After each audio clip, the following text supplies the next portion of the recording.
And cut. That's the review. Nah, I'm kidding. I'm kidding, of course. I'm kidding. But what can I say? That was my favorite part of Raw tonight. Guys, I will show it off later, but that to me is the newest top face of the many faces of Dean Ambrose, in my opinion, based off of what we got on Raw tonight. But of course, we'll be talking about that a little bit later on.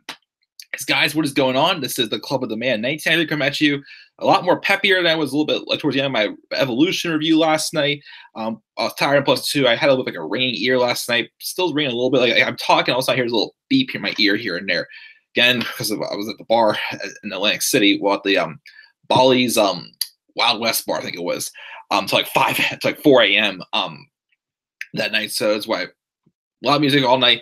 But anyways, so yeah. So what's going on, guys? It's the Club of the Man coming at you, and we are live for my live review of Monday Night Raw from the October 29th, 2018 edition of Monday Night Raw. That took place in the home of the Nature Boy. Woo! I'm sorry, that's saying the hands in the face. So woo! And also the current SmackDown Live superstar Charlotte. Woo! Charlotte, North Carolina. This was the Fallout show from WWE Evolution, which once again, I could say I thought was a very successful show. A couple little things I didn't like about it, but I thought it definitely delivered a lot better than I thought it would. And I was pretty pleased with what we got out of that show for the most part. A couple of things I didn't like once again, but we'll talk about some of that stuff a little bit more later on. And it's also the go-home show for Crown Jewel, which while I was gone this past weekend, it was announced that WWE was still going to have Crown Jewel in Saudi Arabia, which, come on, with all the controversy and all the bad stuff happening, a guy getting shot for saying what he believes in over there and whatnot. Again, I don't remember the whole story, but again, why WWE? Why are you risking like other people's lives going over there? Oh, I know why, because you're money horse. And also, how dare you guys also advertise that show during Evolution last night? Also, forgot to mention that. Because obviously Saudi Arabia made a big stink about it right before the Greatest Royal Rumble, and they weren't allowed to have women wrestle there. So WWE, again, staying for the fact that, they're going to, make women's wrestling like great, which they have, but make it better over the past few years, even though their depth in their main roster division sucks right now, especially in Raw. We'll talk about the course later on as well. But you're pretty much just going against that once again. So again, the reason why I'm not watching Crown Jewel this Friday. I'm not going to watch it. You let me guys know how, anybody who does watch it, let me know how it goes. I mean, if you want to watch it, awesome. But me, taking a stand and not doing it. Just like some other person took a stand, maybe a second person. John Cena is for sure out of Crown Jewel now, as a replacement for him was announced. Now, again, we heard rumors that Daniel Bryan was not happy didn't want him to go to Crown Jewel either, but I'm not sure if he's opted out for sure or not. We will find out tomorrow on SmackDown. Before we start Raw, first I'll get my overall thoughts. Tonight's show, I did have a little bit of higher expectations for, I'll be real, with the Dean Ambrose heel turn, everything we got last week. And some of the stuff did do good today. But other than that, to me, it was just an average to decent show, I thought. I mean, I gave it a C for my final grade because, let's be real, a lot of the stuff was just filler. Third hour especially, oh dear God, that third hour was trash. We'll talk about that third hour, of course, later on in the show. But I didn't get to do it last night because, again, I wasn't really awake enough. To share a couple little experiences from my trip this past weekend, there's a few people who need to be added to this list. I haven't added anything for a while, so I put false advertisements. I probably was like either at Super Showdown or the Raw or Super Showdown that I last did. But Crown Jewel's already on the list. I can put that on the list. So for my trip, let me see here. Oh yeah, to the check-in lady who literally was a delusional idiot at my hotel. You just made the list. Delusional check-in lady. To the old lady who bitched to us when we were leaving the hotel yesterday about how apparently we're supposed to have the person in the car who's on the reservation to get through with the free parking, but still let us go through anyways and just wasted 5 minutes of our time. You just made the list. Old parking lady. Now, as I've always said, I'm not like a guy like, Pittsburgh. I trash on Philly unless, the fans are really, people are rude to us and whatnot. I don't trash on any Cleveland fans or any other, big time rival fans. But on Friday night, when we were at the bar, one of our guys in our group was wearing a Penguins hoodie, and a Flyers fan, a drunk 50-year-old Flyers fan, was there, and she saw the hoodie sitting on a chair. He took it and she smashed it on the ground. She threw my friend's hoodie on the ground. So, old drunk lady, you just made the list.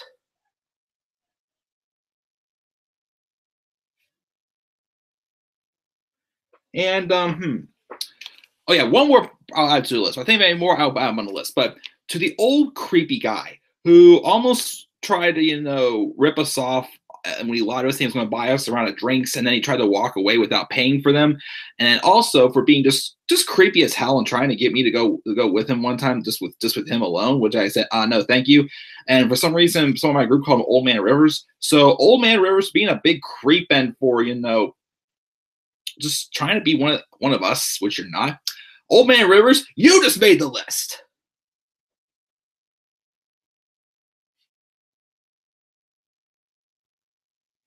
So if I think of any more, of course, and if anything comes up from Raw tonight that's supposed to be on this list, of course, I'll put it on the list. I gotta get the list fired up again. Have kind of slowed down a little bit on the list lately.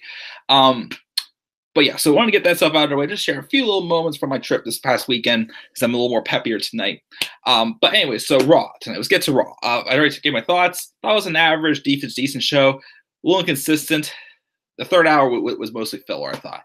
But let's get to the live chat first. See who we've got. And we've got King Larry. What is up, Larry? He said, "Fuck Crown Jewel."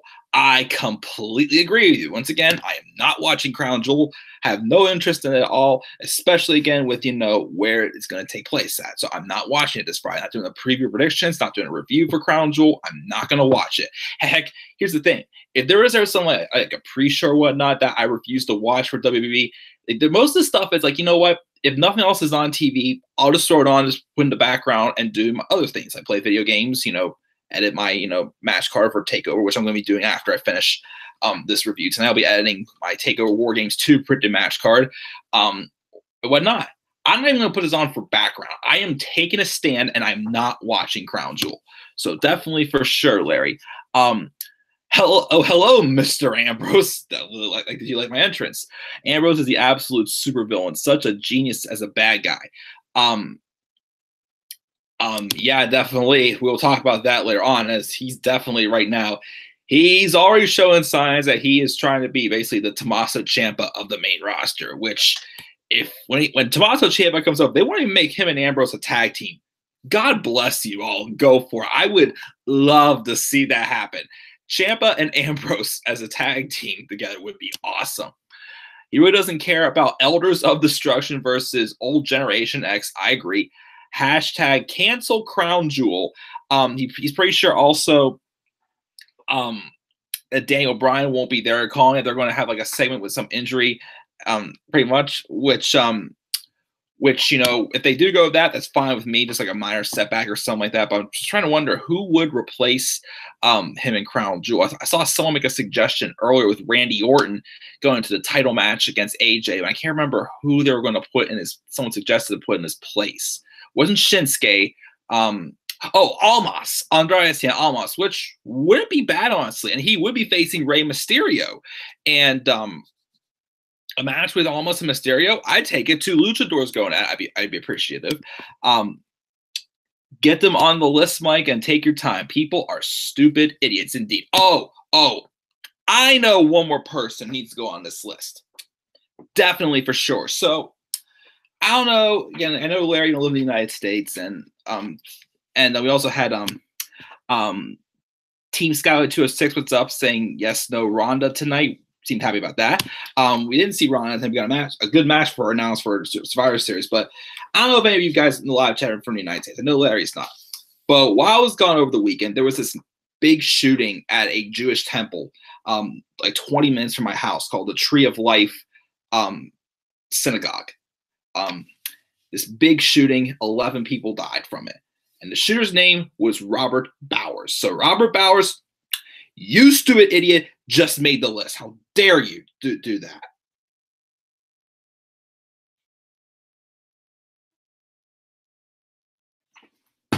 He was like a 65-year-old man or something like that.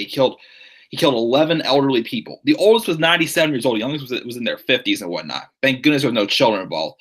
But still, how dare you? Literally, it just disgusts me that people, who are that unhappy with themselves has to do violent acts like that. I'm serious. It pisses me off. But I had to throw that name on the list as well. So we have Larry and Team Skyway 206. Thank you guys for joining me in the live chat. But enough about my trip and, the controversy of Pittsburgh. Well, actually, real quick, let's do it this way. I asked also just at least, let's take a brief moment of silence also just to remember the 11 victims of the shooting at Tree of Life Synagogue real quick before he starts review of Raw. Hashtag Pittsburgh Strong, by the way.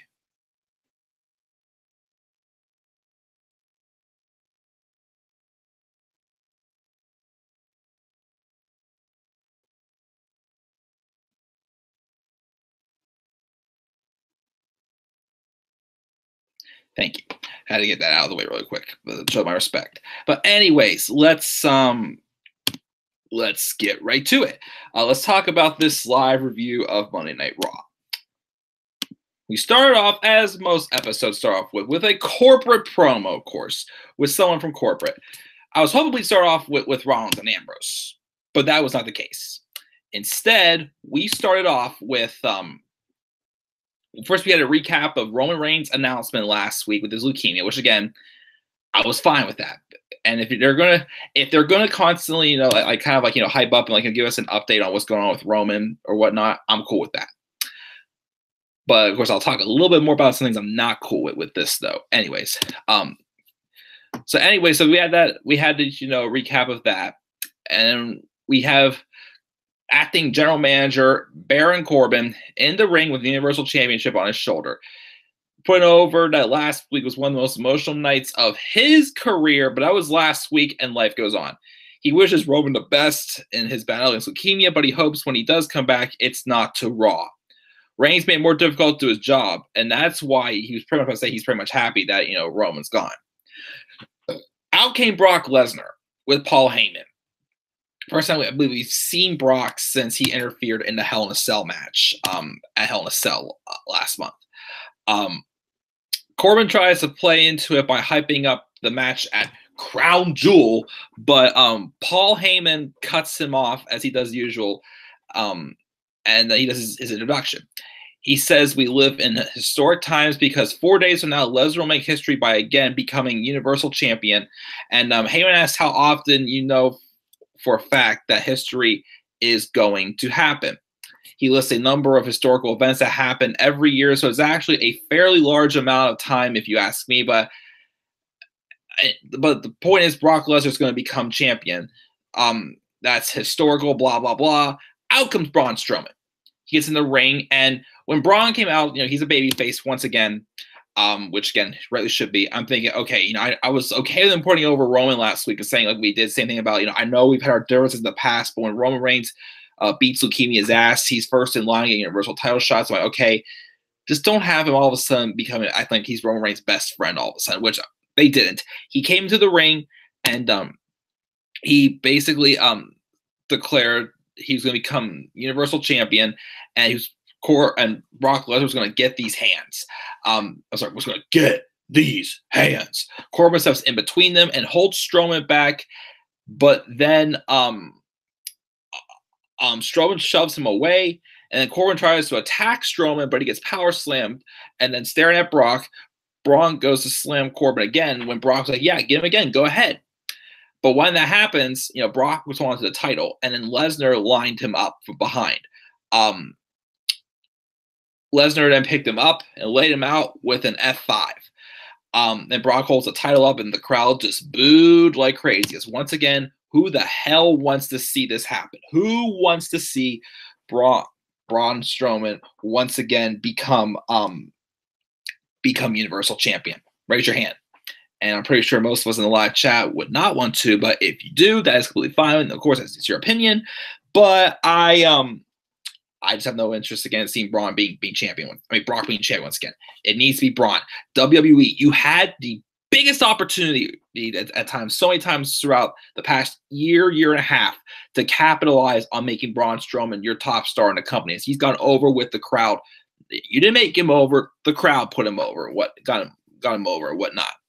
So now with Roman Reigns being gone to beat his battle with leukemia, let's capitalize on and give Braun Strowman his moment he has long so deserved, and have him slay the beast at Crown Jewel, which again I won't be watching it, and have him win his first ever Universal Championship, and then go on to have an epic feud for the Universal title with Drew McIntyre. Braun Strowman and Drew McIntyre, I'm sure, will put on phenomenal matches for us. Probably most likely at TLC, because again, I'm still going to predict that Braun Strowman and Drew McIntyre are going to be a part of a Team Corbin versus Team Angle match at Survivor Series. We'll talk about Survivor Series a little bit later on. We did get a match for Survivor Series announced for tonight that I'm actually really excited about.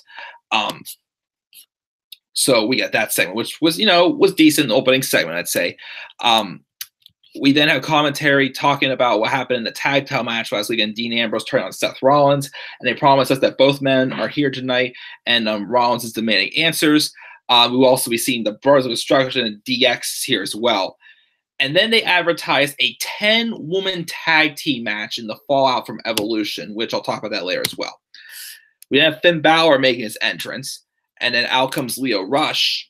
They give his usual big introduction and run Balor down as a guy who got lucky last week, calling it a fluke. And then he was introduced as Lio Rush would say, "My man, Bobby Lashley." So Bobby Lashley came out, and they had the match. Once again, the match was fine. The match was all right, well, except for the finish. Of course, again, we have Lio Rush on the microphone, just hyping it up, going, "Lashley, Lashley." Now, I'm cool with Lio Rush again being the hype man. Him and Bobby Lashley being a team, again, is great. And it's definitely, starting to make Bobby Lashley feel a little more relevant. The problem is, again, is that, you can't have Lio Rush like so many times throughout the match going, "Lashley, Lashley." Because to me, it kind of takes away from the match at some point. It just, I feel like, more focus is being shifted onto him than what's going on in the ring. And it's slowing down the action inside the ring. Like Bobby Lashley, some powerful guy who's going to put people down and just walk around and glow after every single move he does. But then Finn Balor was starting to get some offense in. And then Lio Rush was trying to get involved in the match. He did as he pushed Finn Balor off of the top rope, which caused a disqualification. And afterwards, Lashley did a vicious beatdown, which I thought was pretty sharp of him to do. I mean, he looked brutal, went on the assault, and I'm like, okay, not too bad. It kind of gave me an idea, and I will mention it when I talk about something else a little bit later on in the show, of a possible match, a possible dream match, I'd say, that could work. Now that something else, another door kind of opened up tonight after something I saw, which I don't want to get too hyped up for, but give you a little more hope for some certain superstars. We'll talk about that, of course, a little bit later. After the match, though, we see Lio Rush with Bobby Lashley walking backstage. And apparently Corbin wants to meet with them ASAP. And he tells them what they did to Finn Balor just now was impressive. As Corbin says, he's had his issues with Finn Balor in the past, of course, which that terrible feud they had. Lashley says Balor's good, but nowhere close to his level. And Corbin says he's one of the best in the world, and he's qualified for the World Cup at Crown Jewel. But Bobby's like, I thought that the tournament was full. But then Corbin says, you're going to replace John Cena. He's like, oh, okay. So it's official that the rumors were true about Bobby Lashley replacing John Cena. Now it kind of makes sense for you to know, well, okay, it doesn't quite, Corbin. I'm sorry, it does kind of make sense with Corbin replacing Cena with Lashley because Lashley, just took out Balor, and Corbin's had issues with him. However, though, everybody else got in through qualifying matches except for Cena. Lashley has not won a match for a few weeks. I mean, I think the last time he won a match is when he beat Owens the night he turned heel, I believe. Versus then he lost to Finn last week on a roll-up, and he lost to disqualification this week. So how is Lashley, more qualified to get into this tournament? Everybody else got them through wins, except for Cena once again. So why was Lashley picked? I would have liked to see if Lashley's going to get in, he should have won and then beat down Balor. It doesn't quite make sense to me, like how they went with that. And then this whole tournament in general, again, for a World Cup. Once again, they're calling it a World Cup, but with the exception of Rey Mysterio, it's all Americans. If they wanted to, if Cena was going to stay in this tournament and they wanted to have Cena represent America, Pete Dunne in there for crying out loud representing the UK, Rey Mysterio representing the Latin American.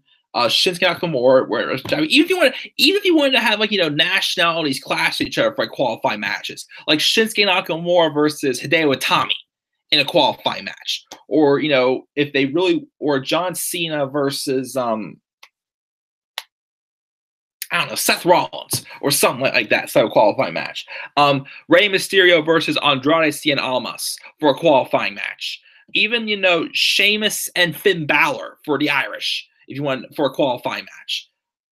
I'm not saying no, all the matches would have been great, but at least it would have been, brought in other nationalities. It's all Americans except for Rey Mysterio. So why call it a World Cup?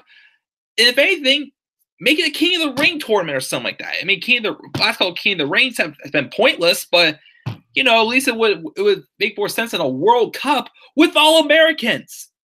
Most of Americans can, except for Rey Mysterio. It doesn't make any sense. Which, once again, I have no interest. And then, I'll talk about this a little bit later on. Also, I don't want to get too far of myself. We then had a recap of last night's main event of Evolution, which again should not have been the main event, with Nikki Bella taking on Ronda Rousey, and Ronda won. And afterwards, they had a little bit of a little second backstage, pretty much saying hello champ, I will see you soon. And they made official for Survivor Series, we are going to be getting a champion versus champion match between Ronda Rousey and Becky Lynch, of course. And I'm like, take my money, let's go for it. And I know some people also were saying recently, also in my review last night, also that Ronda Rousey really hasn't had that great a match since becoming champion. Again, I don't blame her on that. I mean, in my opinion, I don't blame Ronda. The problem is that she's not going to give good opponents. Like her Alexa Bliss, fine. Again, because Alexa was been champion most of the past year or so. I feel like she was a better option to put over Ronda than Nia Jax. Like for Ronda to win her first women's championship, that is, in my opinion.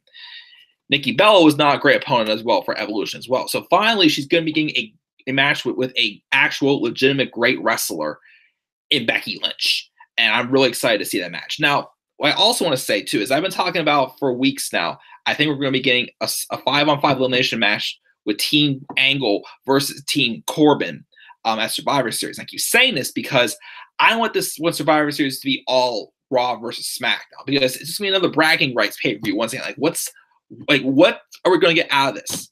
Last year, we had some good matches, but absolutely nothing, especially in that main event last year with that 5-on-5 men's elimination match. That sucked. It was all about Triple H at the end, and it made no sense. So at least Team Angle versus Team Corbin could lead to who officially becomes the Raw, the official Raw general manager. And I don't know, I got to think of something for SmackDown still to come up with as well. But even SmackDown now couldn't do a women's 5-on-5 elimination match, but still, you get what I mean. It's like Survivor Series can't always be just Raw versus SmackDown. It gets boring after a while. You can take a break from like a year or two, and maybe try to get a couple years when there's some fresh faces. Like okay, cool, add stipulations to it. But this year, take a break from it. You don't have to do all champion versus champion matches. Like, put something else on the table. Put something else on the line besides bragging rights. But Ronda and Becky, I'm completely cool with it. I'm already looking forward to Survivor Series just solely for that match already. But we'll see what happens. Sure, we'll get more hype for that following Crown Jewel on Friday. But again, I'm not watching it. We then get a 10-woman tag team match. It was Lita, Trish, Natalya, and Sasha Banks and Bayley, the Boston Hug Connection, taking on the team of the Riot Squad. Ruby Riott, Liv Morgan, Sarah Logan, Mickie James, and Alicia Fox with Alexa Bliss in their corner course. This match wasn't bad. I mean, it was more like a little bit like a tree from the fall evolution to see, Trish and Lita in action. I thought, well, maybe, based on how it would last, maybe WWE will try to pull a heel turn from Sasha or whatnot. And maybe it could set up a match down the line with Sasha and Trish or something like that. But it was just a filler match to give us a little bit of a treat from the fall evolution last night. I'll give the match credit that it was actually pretty good. But once again, this match just showed all 10, as I ranted about last night with my review, this year only Ronda Rousey, Alexa Bliss, and Nia Jax have been getting title opportunities on Raw this year. That's it. Well, not including the Elimination Chamber match and whatnot that happened. That's it. Not Sasha Banks, not Bayley, not Ruby Riott, not Ember Moon yet, not this, just those 3 alone. And if the long-term plan is official, now Nia Jax is the #1 contender for Raw, the Raw Women's Championship. Oh dear God, help me. Again, I know that her and not Ronda have some unfinished business, but it's still nothing that's going to impress me that much. That don't impress me much. Do. No. I gotta stop singing. I'm gonna start singing. But it just shows that again, I see the plan going forward. As a lot of people have been saying this, Charlotte's going to win the Women's Royal Rumble and most likely go over to Raw to face Ronda Rousey, which I'd be cool with that. And I have mentioned maybe that might be the start of the build for the 4 horsewomen of WWE versus 4 horsewomen of MMA. Maybe it's possible it could happen. But if that's the case, then Sasha and Bayley are pointless. Ruby Riott is pointless now. Ember Moon's gonna be pointless. So what's the point of all 10 of these women being on Raw if they're only gonna be in just number of freaking tag matches every single week? You can't at least do a non-women's title feud? Sasha Banks, Bayley, hello? That screams gold right there, and you were all set to do it when you were building up this tension between them for 6 freaking months just to lead them back to being a team again. This time with an actual name. It's just a shame. And again, I enjoyed this 10-woman tag match for what it was, but it just shows that, none of these women are going anywhere. I mean, obviously, Trish and Lita aren't going to be around full time, I don't think, unless they tease something after that match, but they didn't. So obviously, it's probably going to be it for Trish and Lita unless they come back for something else if they do Evolution again next year, which I wouldn't mind trying again because I thought it was a good success. But everybody else, they're nothing. They ain't nothing, people here. The babyface team wins after doing, their Easter finishers or their tribute moves and whatnot once again. And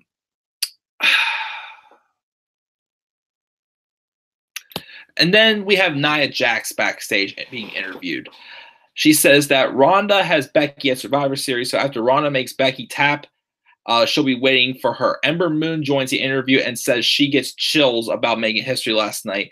She caught lightning in a bottle last night, and Nia cuts her off to say she was incredible and she's glad it came down to the 2 of them, but she won.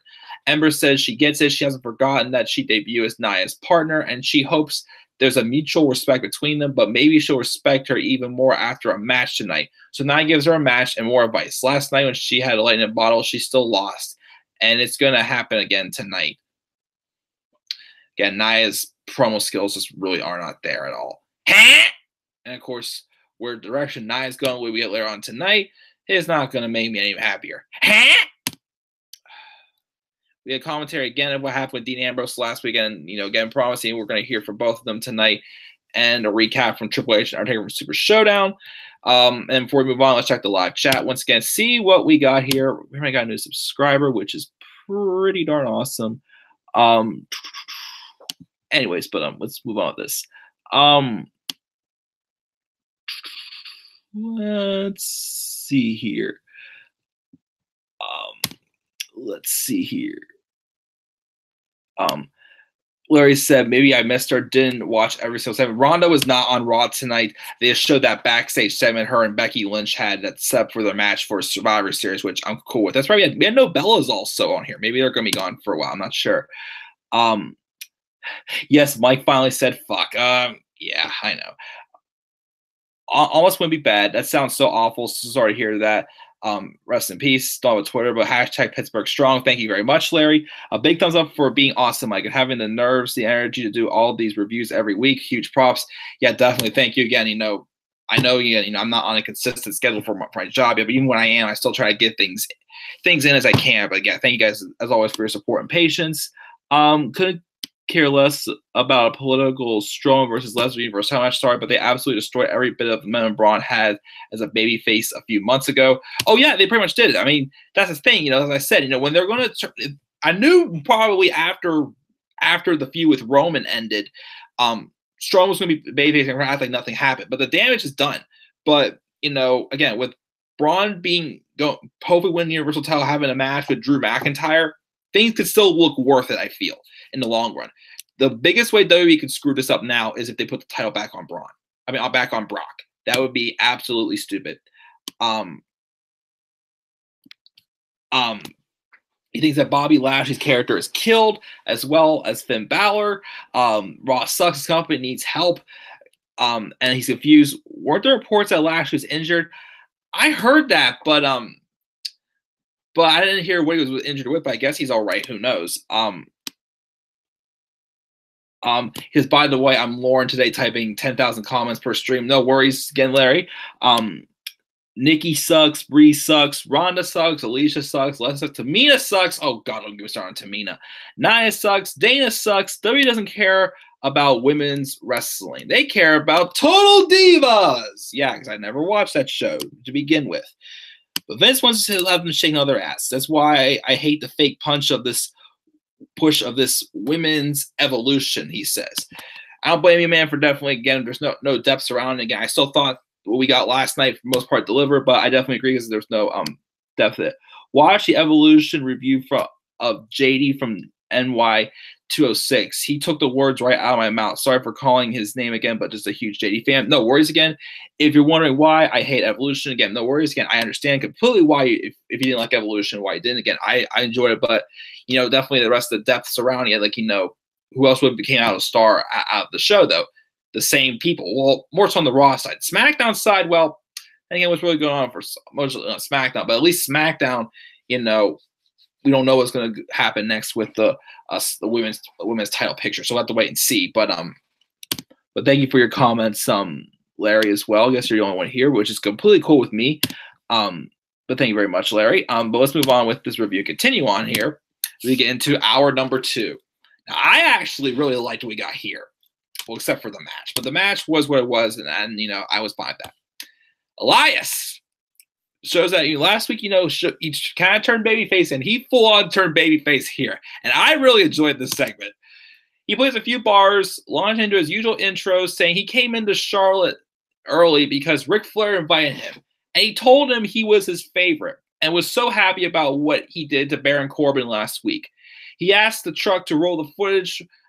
We saw for Nature Boy to enjoy again. He thought about calling out Corbin again. But after what happened with him and Braun earlier tonight, I decided against it. So he's a giver. And he's going to come give his music right to Corbin's face. He then, goes to the back with the guitar of his shoulder. And he passes by Dana Brooke backstage.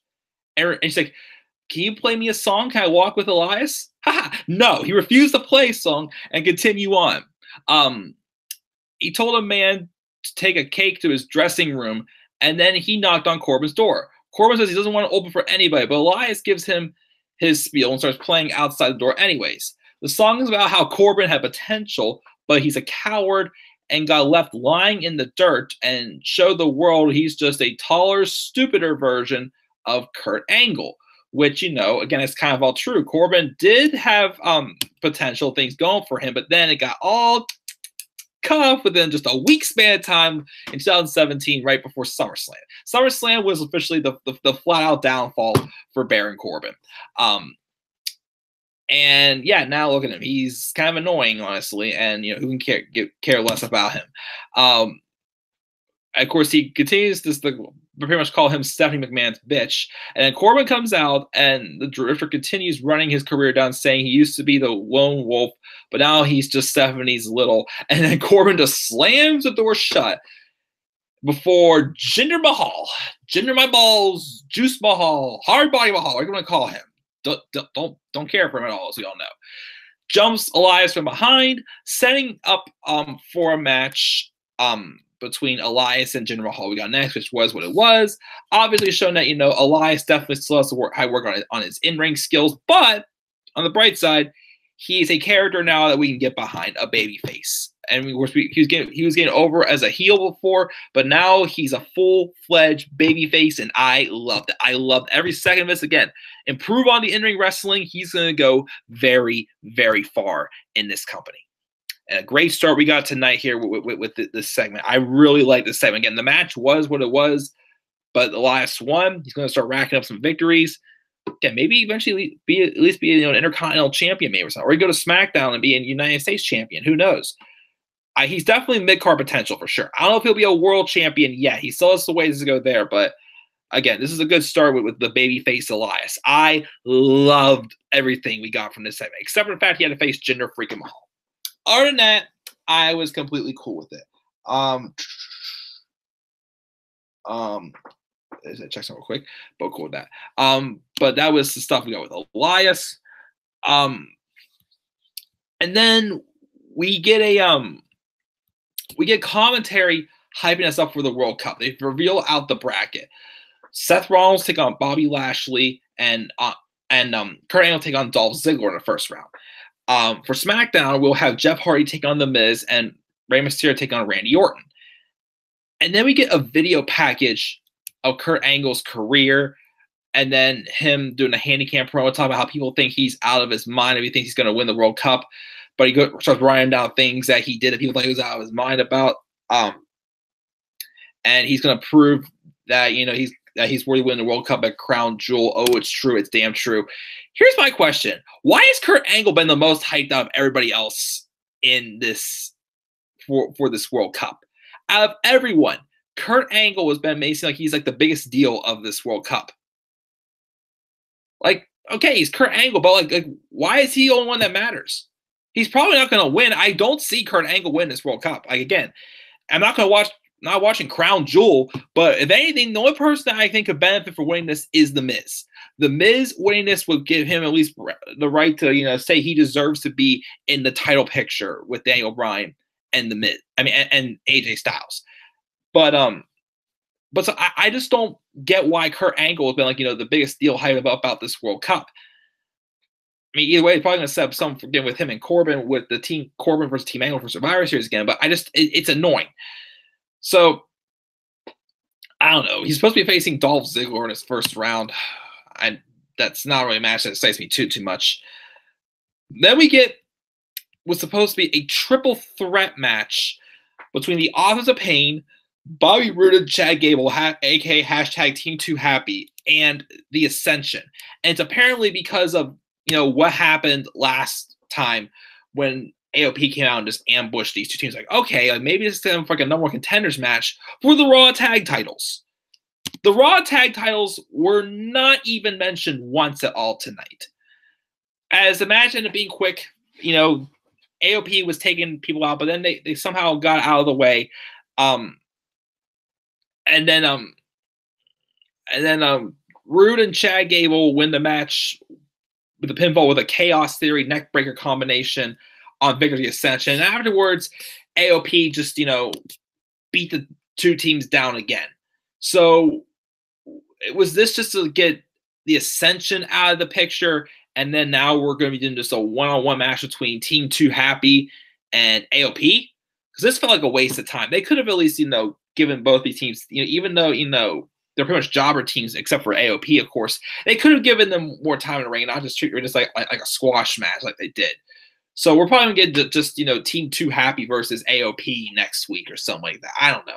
I don't know what's going on with the Raw tag title picture. Even though, Ambrose and Rollins had them, which, again, was a good move to at least make the Dean Ambrose heel turn even more unpredictable. But I'm not sure where they're going with the Raw tag titles now. It kind of shows that division really is shitty pretty much at this point. So we had that happen. We then have commentary recapping Roman's announcement once again from last week about his leukemia, and talks about how 6 weeks ago he visited the children's cancer ward last month to get a video package from those kids wishing Roman well. Then Michael Cole goes on, but stops whenever Roman chants come. And of course, the cameras pan down to the crowd. Now, again, I'm all in support for Roman Reigns being this battle with leukemia. But I'm trying to also not get this sour taste that the WWE is literally going to rub in the face. Like, we finally got Roman over. We finally got Roman over. We finally got Roman over. Like, we told you we can do. We always succeed. We always win. And when that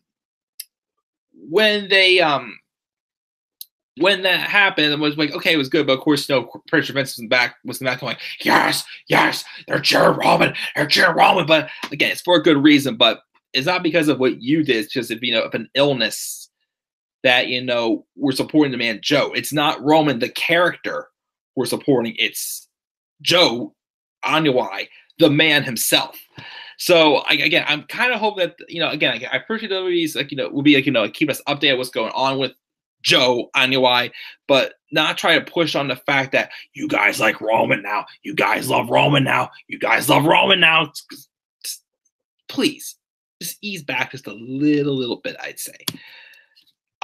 Speaking of which, we're actually going to be talking about the Seth Rollins and Dean Ambrose stuff next. But first, let's check the live chat once again.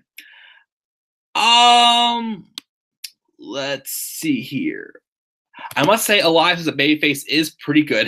Jinder My Balls, he loves that name. One of my friends made that up. Of course, every time Jinder's music comes out, I just clean off these middle fingers, and I don't want to do it on a live camera.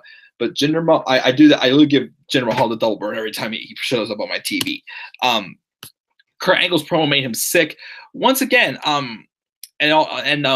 Every "I'm the best in the world" promo for his World Cup garbage makes me sick. Once again, why is AJ Styles like the champions in these segments? Like, they just pick just random people to be in this great best in the world. Why aren't any champ? Okay, Seth Rollins, the IC champion, is in it, but still, again, it just makes no sense when it's all Americans and whatnot. Look what they're doing, this best in the world champ thing to piss off CM Punk. Could be. They do way too much these Roman segments. No disrespect to Joe, 100% true. Let sympathy from be organic. They can't let it be what it is. Exactly. Yeah. Again, as I said before, it's not just the fact that again, we would not be this behind Roman Reigns if we would not.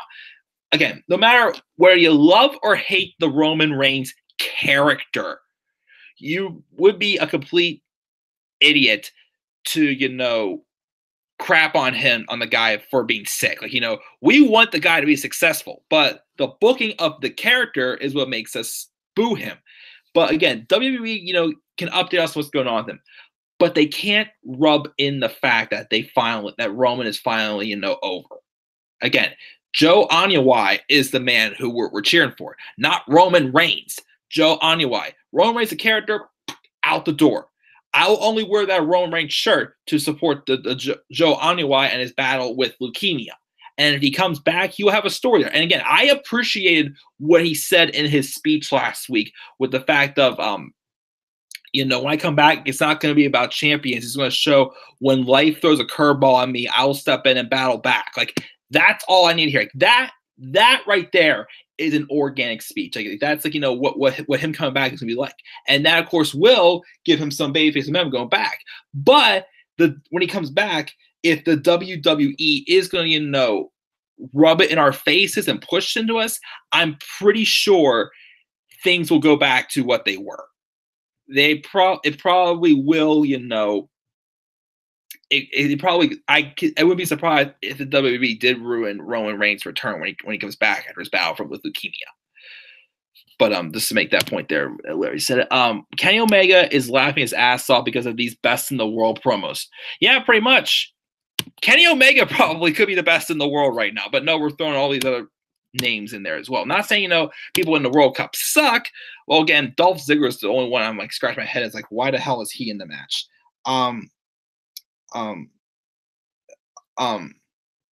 You know what I mean? But anyways, but yeah. Let's move on to the third hour, which of course started off good, but then the rest of it, we had Seth Rollins come out. He says it's been a roller coaster of emotions this past week, and he's feeling a lot of things. But first, the gratitude. All the love and support we've sent for Roman is beautiful and powerful, and he thanks us on his behalf. The positivity makes him happy, and so does that he won the tag titles for a third time last week. But he's also feeling kind of sad because he should be out here celebrating with his brother, Dean Ambrose. And I do like the camera shot they had with Rollins kind of off-centered to represent that empty spot without Ambrose there. That was kind of a good check there. That's impossible because Ambrose turned his back on the Shield and on all of us. And if he's being honest, that makes him feel guilty because he's been wondering all week if it's his fault. Maybe what he did 4 years ago, Dean just couldn't forgive. And he held that inside and let it fester. He doesn't know, but he's frustrated and confused. And Ambrose is the only one with answers, which I do appreciate, you know, Rollins acknowledging that, you know, he did the same thing before, not make it like a hypocrite. Kind of show that, you know, he really has been trying to make up for what he did, which again, not like, you know, Charlotte and Becky with, you know, them just being friends again and Charlotte acting like a complete hypocrite in their feud they were doing. The problem though is with Dean, he's the kind of guy where if he doesn't want to be found, he won't be. So he didn't call or text Ambrose because he knew Ambrose would be here tonight. So he's asking as a friend and a brother for Dean to come out and tell us why. The spotlight is all his. He simply has to come down and take it.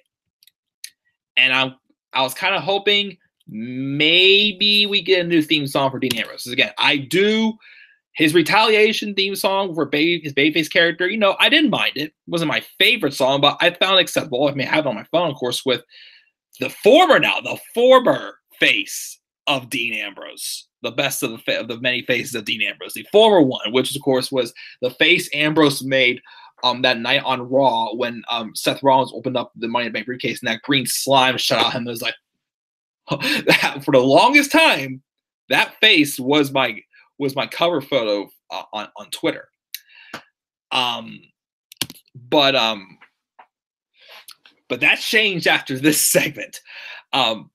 So Ambrose's music hits, his original music hits. But again, I'm still hoping that with his heel turn, Dean eventually will get some new music because I feel like that music does not fit a heel character that he's mostly going to represent. Like another Tommaso Ciampa, pretty much he's going to be, except Dean Ambrose / John Moxley, pretty much he's going to be.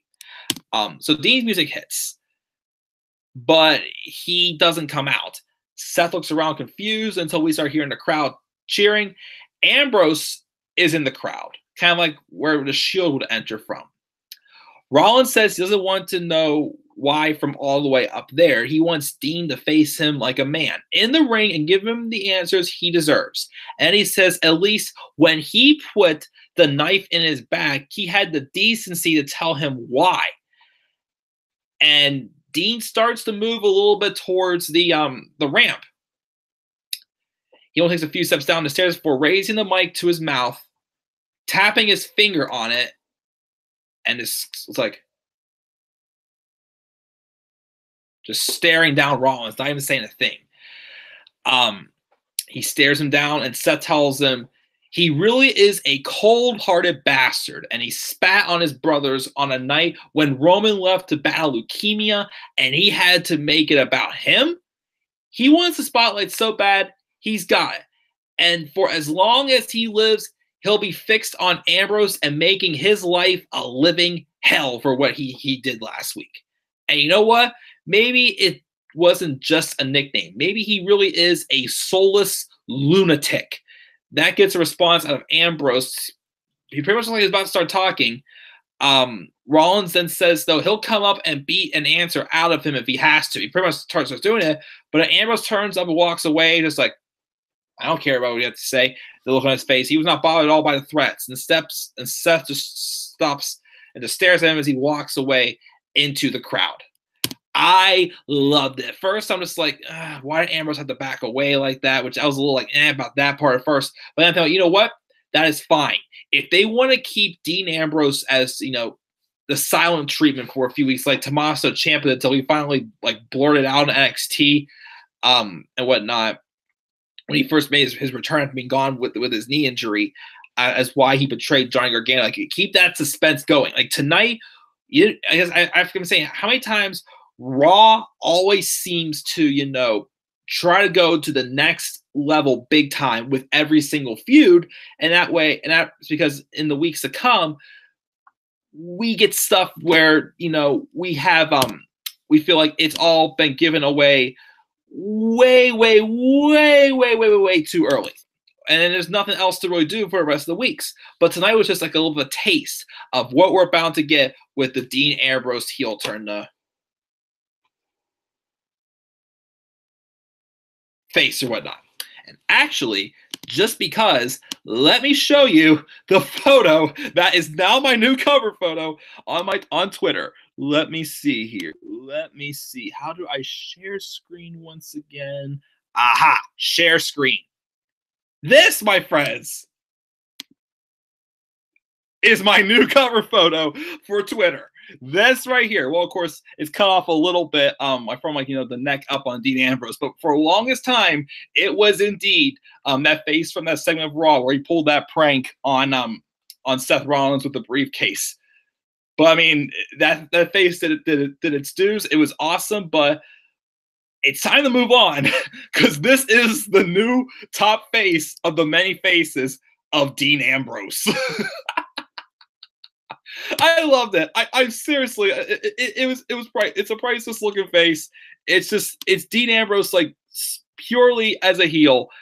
It's gold. It struck gold for me, and again, I cannot wait to see what happens next. As I kept saying last week, Dean Ambrose as a heel is completely stealing Monday Night Raw. Monday Night Raw is now the Ambrose asylum, basically. And no one's going to be able to top off his act at all whatsoever. And this was just a little taste of what we're going to get to it tonight. But of course, that was the last good thing that happened. Let's get to the rest of this filler third hour. Bobby Lashley and Lio Rush interview backstage by replacing Cena at Crown Jewel. Lashley says that Lio says that to Lio and Rush says that they could be the best in the world. You have to dominate. You have to dominate the competition, and they'll add another trophy to Lashley's case. MMA Championship, Amateur Wrestling Championship, World Championship. Lashley's done it all, and Rollins stands no chance in his current emotional state against him. When you look and smell and do money, it's a foregone conclusion that Lashley will prove he is the best in the world. That gets a thumbs up from Lashley or Lio Rush, and they leave. Then we have Nia Jax taking on Ember Moon. Match wasn't too bad. Again, these two had decent chemistry when given the time. I hated the match a couple weeks ago where it was just a friendly competition, only lasted like 30 seconds, and Ember Moon won because Nia ran her shoulder into the LED board attached to the ring. Wing to a count out. So this match happened, wasn't going too bad, but all of a sudden we hear music hit, and I completely forgot this person had a new theme song for like the 50th time. Out comes Tamina. And then, just Nia beats like Ember like she's trash, like really quick. And afterwards, Nia Jax and Tamina have a stare off. And then Tamina backs off and walks away. We're going to have Nia Jax the #1 contender. And until Ronda and Becky finish their business, we're going to get a feud with Nia Jax and freaking Tamina? Is this another way to, oh, Roman is sick, so we got to have like a little bit of a Samoan heritage. Let's throw in Nia Jax and Tamina. I'm sorry, Tamina sucks. My friend reminded me of that promo from last year before Money in the Bank, where she literally repeated what Charlotte said. I watched that segment again when my friend said that. And when she literally repeated what Charlotte said, pretty much saying about how, like, you're going to look like Ellsworth or something like that. You need to shove before you look like Ellsworth. I can't remember what exactly it was. But literally, when Tamina said it, you could literally hear a pin drop. The woman can't even last a week without getting injured. I'm sorry. All respect to you, Tamina. I don't know who you are in person, but as a TV character, you're awful. You're not reliable. You're terrible on the microphone. I'm not saying Nia Jax is much better. Huh? This feud is going to be on the level Braun Strowman and Kane's feud was last fall. That is how bad I have feelings for what we're going to see with this Nia Jax and Tamina feud. I have no interest in this at all whatsoever. None. Not the fact that Nia Jax getting another title opportunity over Sasha Banks, Bayley, even like Natalya, Ruby Riott, and maybe a few others, not really. Mickie James also. And the best way you're going to get Nia Jax ready for a title match against Ronda Rousey is against Tamina. Tamina. And I already put Tamina on my list ages ago. I don't know. I have no interest at all in seeing this.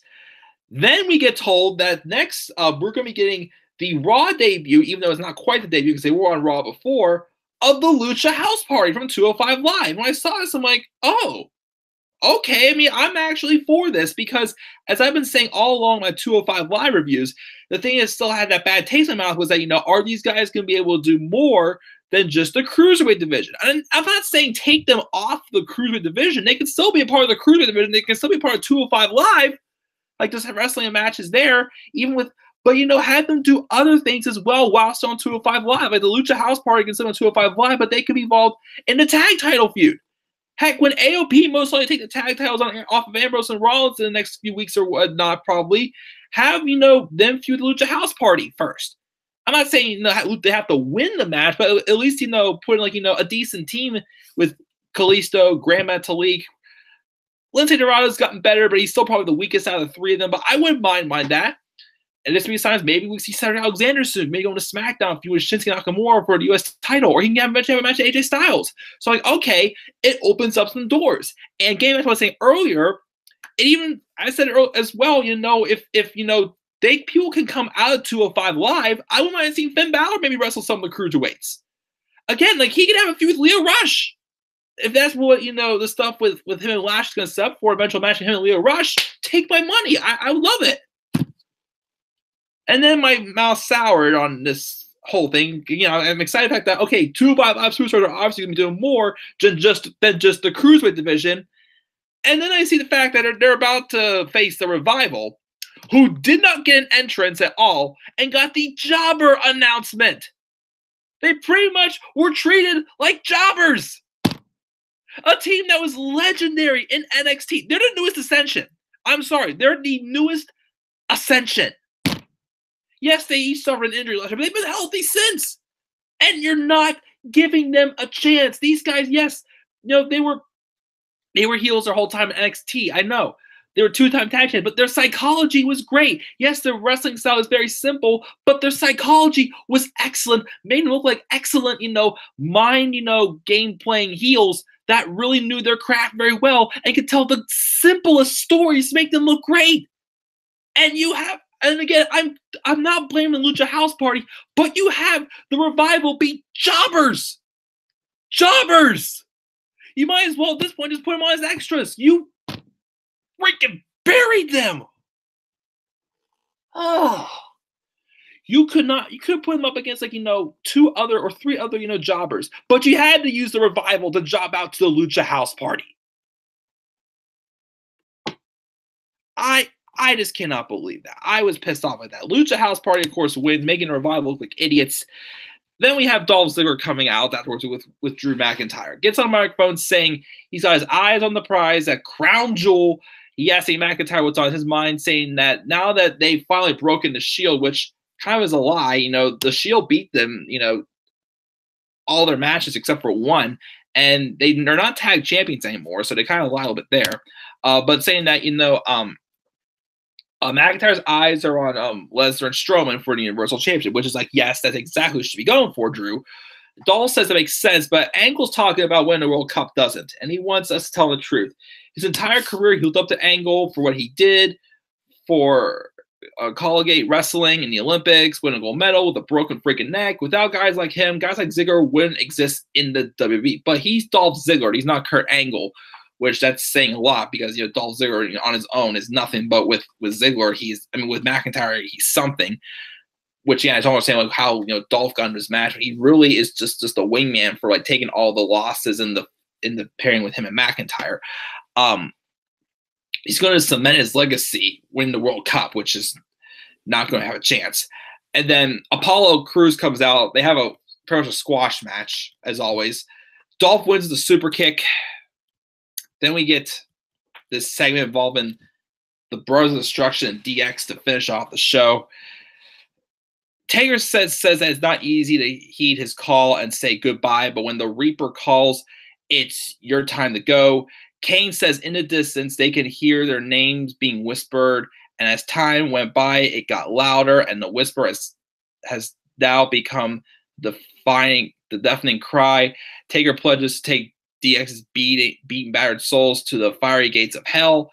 It won't be swift. He says it'll be slow, agonizing pain, and it won't be the end of an era. It will be the end of their era. But that's on Friday. Kane says tonight Triple H and Shawn Michaels are being summoned to the ring right now so that their souls might be taken for eternity and never rest in, peace. DX comes out. Triple H comes out alone. Makes like that HBK is coming out right behind him. But then Shawn Michaels comes out from behind, super kicks a dead man. And they get off the ramp. Kane returns in to check on Taker. Taker just sits up, and that's how we end the show. Weak as hell, do not care. Again, I'm pretty sure Shawn Michaels will be used something a little more, meaningful in this tag match at Crown Jewel, which hopefully we'll be seeing Taker get a one-on-one match. Shawn Michaels get a one-on-one match, probably.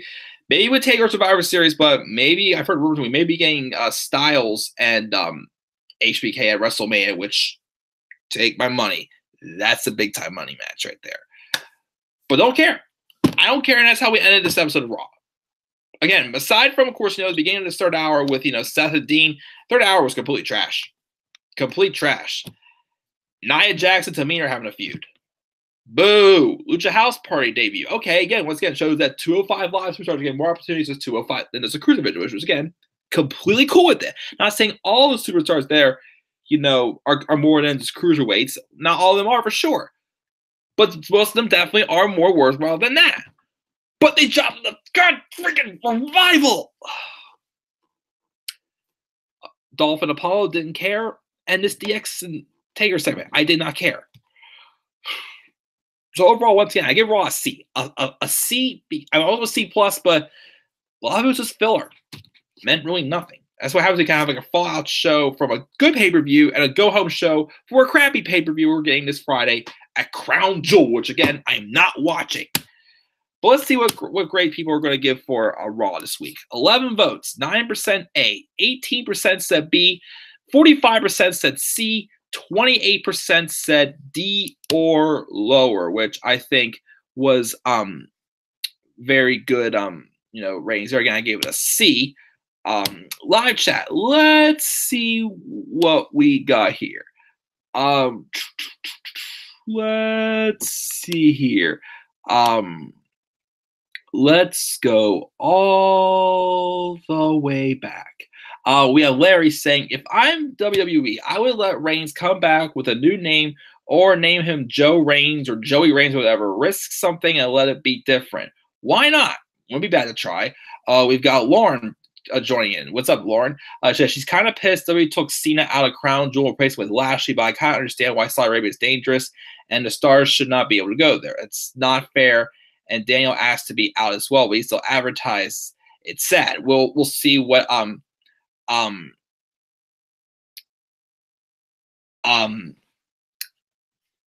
we'll see what happens tomorrow for SmackDown. As I said before, maybe what they could do if Daniel Bryan does back out, put Randy Orton in against AJ Styles and have Andrade Cien Almas take on Rey Mysterio in the World Cup.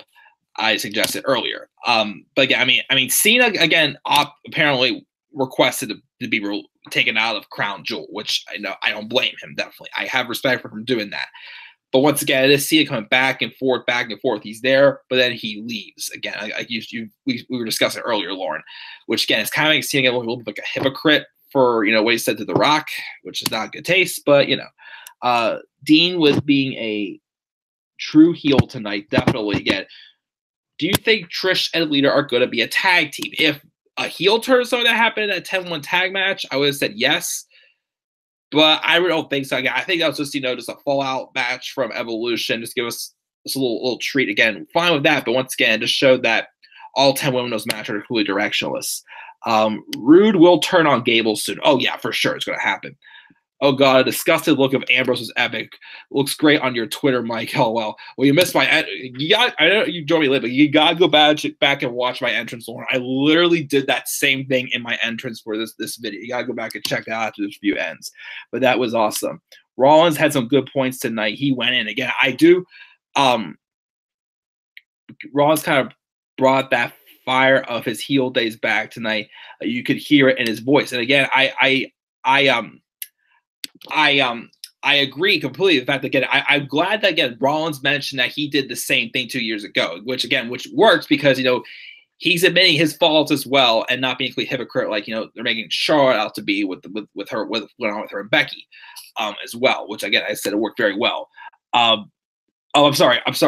Larry said that. I'm really sorry, Larry. I didn't mean to get us mixed up. I used to get excited for seeing returning with WWE. Don't get me wrong, I love him, and he's one of my favorites, but I don't think WWE is his home anymore. And he said he's 41, he doesn't have much time left. Doesn't feel like that at all. Did you hear the Bellas are leaving again? They definitely are leaving again. I did not hear that. But, I guess, what else are they really going to do right now? Again, I would like to see them feud with the Iconics on SmackDown, but they kind of brought them back in a kind of a bad role, I gotta say. How do you feel about Ronda and Becky and Nia versus Ronda? Ronda and Becky, I can't wait for it. That match is going to be awesome. Ronda and Nia, I don't really have much interest in at all. I get it. They kind of have unfinished business, but wasn't the right when Ronda was feuding with Nia for the Raw Women's Championship, it didn't feel like it should be. If they were to have the match, don't make it a title match. Make it, just without the title. I think I'd be able to swallow it better. But for a title match, not a big fan of it. And again, as I said before, just shows that, other than Alexa, Ronda, and Nia, no one else in that Raw Women's Division is getting any opportunities anytime soon. Because once again, as I said, Charlotte's going to win a Women's Royal Rumble, and she's going to fight Ronda Rousey WrestleMania.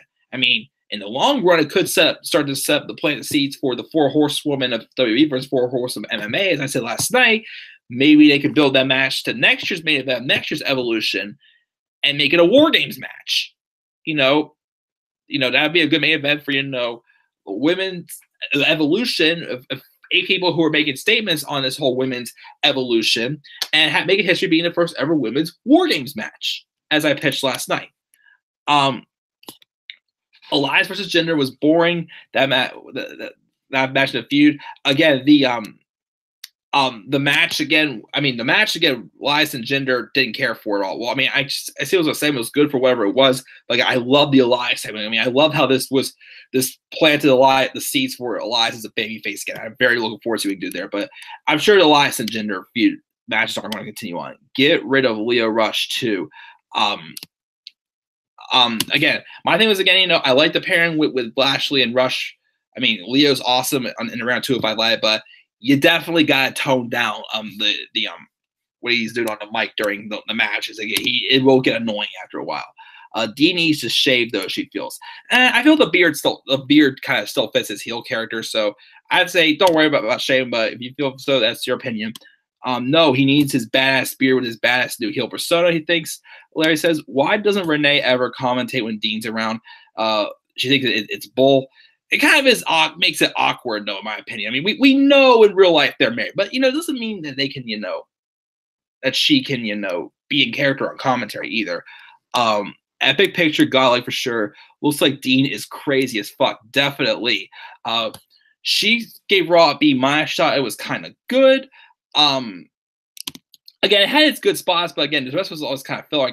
That's why I gave it a C. But B- isn't a bad grade either, though, Lauren. She's rooting for Orton at Crown Jewel, but she thinks Miz will win. Why can't they do one thing right and give us a heel tag team of Nia and Tamina? Turn Nia Jax heel, damn it. Again, like Nia as a baby face, again, I thought first would work, but really isn't in my opinion. Like, they're still kind of half-assed, which they were as a heel. Once again, when Nia was pretty much saying that, the armbar does not work on her to Ronda, it's like, remember how many times you faced Asuka earlier this year and you tapped out to that armbar every single time? Huh? But still, I have no interest in Tamina at all. None at all. Why give Nia and Tamina a feud? It's stupid just because Roman's injured. May he get well soon, but sorry, Vince, you're wrong for this. Once again, as I said before, again, yes, we can get updates on Roman, but don't like rub in the fact that we're cheering for Roman. Like, don't rub it in. Again, that's gonna, that's not gonna make us hate the man Joe Anuai himself, but it's not gonna make us want to root for the character when he comes back. Monster Woman heel tag team makes it happen. Nia starts better. Total Divas goes total garbage. I agree. Did you hear Corey Graves say loser house party at some point, or do I have a hearing problem? Well, I mean, he's a heel commentator, so probably. Nia and Tamina would be make a better heel team, maybe. Watch Bobby Roode and Chad Gable make me suicidal. I swear they are pathetic. I mean, they're worse than the B team together. It just feels like, again, like, the dynamics is weird. Chad Gable was just like, he's a great. Chad Gable has a ton of singles potential. I feel so, but like him, this pairing with Bobby Roode again was random, and he's acting a little way too happy about this. Like, and once again, Bobby Roode is pretty much another Miz. He can't be a babyface. He is a heel. He is an arrogant, rich, snobby ass heel, as he was in NXT. He was awesome in NXT. Who thought it was going to turn babyface? Just because his entrance says glorious in it. But you know what? It worked for NXT. But I agree. That heel turn has to happen soon. That should tell you something. What was it, Mike? Team Way Too Happy? Yes, I guess exactly what I call it. Team Way Too Happy. Grandpas of Destruction, Bald Generation X. Suck it, indeed. Yes. That DX and versus Destruction segment was definitely stupid. Again, it was stupid. It was a waste of time. Suck it 2018 equals it sucks. Yes. Watch Taker face Cena next year again. Why though? Like, I don't find any point to it really at this point. Again, I still think Taker needs to retire. I mean, all respect, the guy's done awesome. He's a Hall of Famer, but he's kind of overstaying his welcome, I think. I'm surprised Kyrie didn't debut tonight.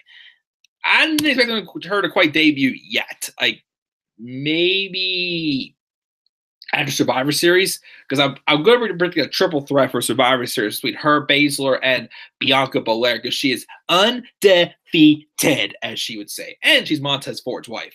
But yeah, I didn't expect her tonight yet. Watch how they will let Next Year's WrestleMania be the most unexiting lazy show they ever created. Oh, please don't. I'm supposed to be going there. Dolph versus Angle. I understand the bracket at all. Shouldn't it all be in the ring at once? No clue. Was Nikki and Ronda there today? Again, Nikki wasn't there. They just showed the backstage segment with Ronda and Becky to hype up their match. Yeah, I did hear rumors that Roman could be out for 2 to 3 years. And Brock better not win on Friday. If he does, I'm done. I may be done as well. WWE shouldn't even go to the Crown Jewel. Exactly, but nope. Women tag titles coming. I thought they were going to happen. They were going to happen with Evolution, but they didn't. So I'm guessing maybe not yet. Not sure. Ruby is actually prettier now. Yeah, Ruby again is not too bad looking. Once again, get her away from the Riot Squad. Let her go by herself. She is great when she's by herself. Now with her and Logan and who do you think wrote Raw tonight? Good question. Definitely not whoever wrote it last week. Ron will definitely be out at least 2 to 3 years. And I say due to the leukemia process, he won't come back with long hair. He may not, if that's the case. So if Kurt was there tonight, couldn't he just reverse Corbin's decision on Lashley and Cena? I don't think so because he's still technically on vacation. I mean, that handicap promo was from a gym, so I would say probably not yet. But I think whatever Crown Jewel's going to probably set for the Team Corbin versus Team Angle match I've been predicting. I'd say, my opinion. Charlotte versus Ronda is going to main event WrestleMania 35. It may. I wouldn't mind giving it a shot. Still think Elias was turned too fast, she feels. If you feel the way it's fine. I mean, I feel it came at the right time. Again, Elias has been over. In my opinion, they just need to separate Charlotte and Becky right now. Their feud is done. I agree they should, which is why Charlotte should go to Raw. They should have had that last Women's Day match be loser leaves SmackDown. Because in my opinion, again, that's kind of what Robbie mentioned also in his Facebook video. Because in my opinion, also, Charlotte has no reason to get another title shot. She lost. She flat out lost. Becky retained her championship. She lost. If they give her another title match at a TLC at this point, it would be terrible. I mean, I wouldn't mind seeing a TLC match between Becky and Charlotte, but the feud's done. Like, there's no doubt about it. The feud is done. Becky won. We can move on. Of course. No point in turning Lashley heel. If WWE was smarter, they would have made Lashley a heel on his own without Leo. She gotta go. Sorry, I was late. See you tomorrow. No worries. Mike, maybe you can motivate me of not watching Crown Jewel either. I don't feel right about this garbage political event. Hashtag don't watch Crown Jewel. And also Clown Jewel. Well, again, I'm maybe not watching it because I think it's just been a bad move from WWE. There's a lot of controversy over in Saudi Arabia recently with that shooting as well, that journalist again. And WWE is still going to go. Like, I would have been fine. I would have maybe considered it if they at least moved it to a different location. Especially when after with John Cena, both Cena and Bryan mentioned they refused to go because of, it's not safe over there. But the heck, they went with it again. Just shows that all I care about was all that money. And, get the recognition they feel that they could get out of this. I hate it. I absolutely just hate that idea. That's the main reason why I'm not watching Crown Jewel. And also because, it's going to be another glorified house show. Yes, we're going to be having a new Universal Champion. Hopefully it's Braun Strowman. But again, I gave Super Showdown a chance, and it didn't, it made me feel like I wasted my time. I'm not going to watch Crown Jewel. I have better things to do in my life. And once again, I'm not even going to put it on as something to watch in the background. I'm not. I'll put on CM Punk's podcasts again. I'll watch that. I'll put on, some other special or something like that. I'll play video games for all I care. Or I'll probably, it was Friday. Just try to take off from work on Fridays. So I work from home. But I'm not watching Crown Jewel on Friday. I'm definitely not. By the way, huge props to Ron Kenobi for the ideas. Definitely, they were brilliant, Larry. I completely agree. But yeah, with that, guys, I think I'm gonna check out here again. C for Raw tonight, maybe C plus, but I'll give it a C because that third hour just flat out sucked. From after the Ambrose and Rollins segment on, it just sucked the rest of the night. C, not watching Crown Jewel on Friday. SmackDown review tomorrow. Again, I'm going to try to finish my War Games card tonight. If not, then definitely it'll be uploaded sometime tomorrow. SmackDown review tomorrow. Wednesday, I'll be NXT UK 205 Live and NXT review. Of course, hopefully by Wednesday, I'll also try to finish the Let's Play of the short mod of Halloween 3D. Thursday special live stream, decide on my topic yet, and then just stay tuned from there. So guys, once again, what are your thoughts on Raw? Tell me your thoughts down in the comment section below, and of course, expect also my my cover photos be that the new face of all faces of Dean Ambrose. That'll be the thumbnail for this video for sure. So guys, leave that down in the comment section below. What grade would you give Raw? Make sure to click my like, subscribe, comment on my channel, and follow me on Twitter as well at DemandAirborne93. And with that, guys, I'm checking out. I'll see you guys tomorrow night. So until then, guys, have a great rest of your night, and peace out, everybody.